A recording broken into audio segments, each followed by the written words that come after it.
चाहे आप दशमलव संख्याएं ले लीजिए चाहे भिन्न ले लीजिए, मैंने पिछला भिन्न पढ़ाया। ये सारी कौन सी संख्याएं, ये सारी ऐसी संख्याएं जो अधूरी हैं, जो पूरी नहीं है ना। 1.5, सवा, 2, 2.5, 1/4, 1/5, पौने 3, पौने 4, ये सब क्या है? अधूरी संख्या। और मिक्स्ड फ्रैक्शन उसे कहते हैं जो पूरी और अधूरी से मिले। जैसे 1 सही 1/2, तो 1 तो क्या है? पूर्ण संख्या है, और 1/2 क्या है? अपूर्ण संख्या है। तो ऐसे ही आपका डेसिमल सिस्टम है। डेसिमल में 2.5, 1.3, 1.5 ये क्या है? इनकम्प्लीट नंबर है, जो पूरे नहीं है अपने आप। लेकिन 2.3 की बात करें तो उसमें 2 तो पूरा है, 2 तो पूरा है, और 0.3 2 से और जाता है, 2 से 0.3 जाता है। तो देखिए भिन्न के लिए तो कोई लिमिटेशन नहीं है, आप एक इकाई को कितने में भी पार्ट कर सकते हैं। लेकिन दशमलव में है, दशमलव में थोड़ा रिस्ट्रिक्शन है कि आप दो संख्याओं के बीच टोटल पार्ट्स कितने करेंगे? 10।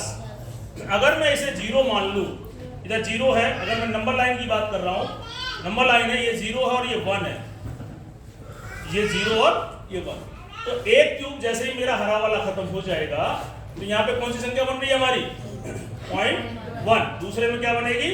0.2, 0.3, 0.4, 0.5, 6, 7, 8, 9, और जैसे ही आ जाएगा आपका 1 हो जाएगा। अगर ये 0 है तो ये 1 है, अगर ये 1 है और ये 2 है, अगर मैं मान लो 1 और 2 के बीच की बात कर रहा हूँ, तो ये 1 है, तो ये क्या हो गया आपका? 1.1। ये क्या हो गया? 1.2, 1.3, और लास्ट में ये हो जाएगा आपका 2। तो देखिए दशमलव संख्याएं और भिन्न दोनों ही अधूरी संख्याएं हैं, लेकिन इसमें थोड़ा सा माइनर अंतर ये है कि जो ऋणात्मक, एक तो देखो दशमलव संख्याएं ऋणात्मक हो सकती हैं और भिन्न कभी ऋणात्मक नहीं होती है। दूसरी भिन्न में जो पार्टीशन की जो हमारी कंडीशन है वो अनलिमिटेड है, आप एक भाग के कितने भी हिस्से कर सकते हैं। लेकिन दशमलव सिस्टम जो हमारा गणित में डिफाइन किया गया है वो दो संख्याओं के बीच 10 पार्ट करने के बाद। अगर मैं यहां से, ये 10 है, अगर मैं दशमलव संख्याओं की बात करता हूं तो ये क्या हो गया? 4 निकाल लिए, 0.4 हो गया ना।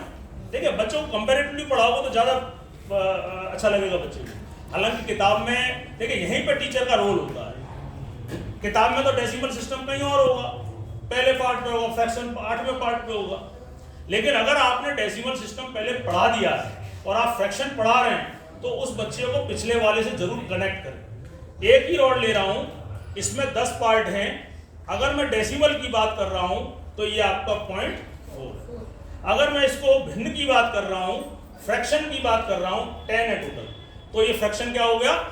4/10, 4/10 यानी कि 2/5। तो कहीं ना कहीं बच्चा ऐसा, बच्चे के अपने आप बिना समझाए कि बच्चे के दिमाग में चलेगा कि कहीं ना कहीं छोटा मोटा रिलेशन फ्रैक्शन और डेसिमल नंबर के बीच है। तो है, जैसा कि आप जानते हो 2.5 को हम भिन्न में बदलते तो कैसे करते हैं? 2.5 पॉइंट हटा देते हैं और नीचे क्या लिखते हैं? 25/10, ऐसे ही तो लिखते हैं। अगर हम दशमलव पॉइंट को भिन्न में बदलना हो, 2.5 को अगर मैं भिन्न में बदलूं तो हम क्या करते हैं? पॉइंट हटा देते हैं, 25/10, और सिंप्लीफाई करके उसको बना देंगे 5/2। तो आप इसे भिन्न में कह सकते हो 0.4, और नहीं सॉरी दशमलव में कह सकते हो 0.4, और भिन्न में कह सकते हो 4/10।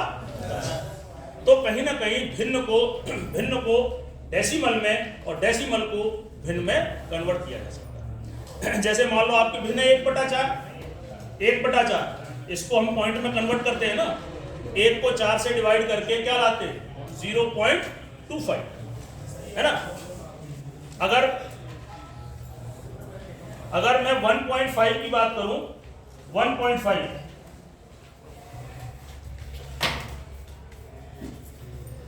अगर मैं 1.5 की बात करूं, मेरे पास 2 रॉड है, और दोनों में 10-10 क्यूब है, 10 क्यूब है। तो अगर मैं दशमलव की बात करूं, बच्चे से पूछूं कि बच्चों बताओ ये दशमलव में कितना हो गया?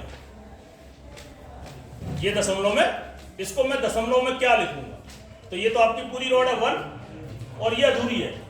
पॉइंट अधूरी के लिए ही लगता है, अगर ये पूरी होती तो पॉइंट नहीं, ये अधूरी है।